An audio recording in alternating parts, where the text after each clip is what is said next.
And here's the thing about the truth. It's scary. Using your voice is scary.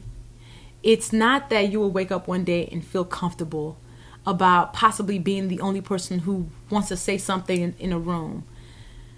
It's always going to be scary. But the thing is, you practice it.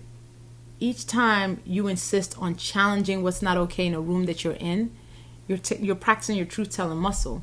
Each time you decide to use your voice for somebody else, you're practicing that. So it's not always so scary. Here's the thing is, over the years, I've had moments where I could have chosen to be silent, where I could have said, you know what, the truth isn't necessary, because I was afraid. And in those moments, I always feel convicted to speak up because I check myself. All right? Bye, y'all.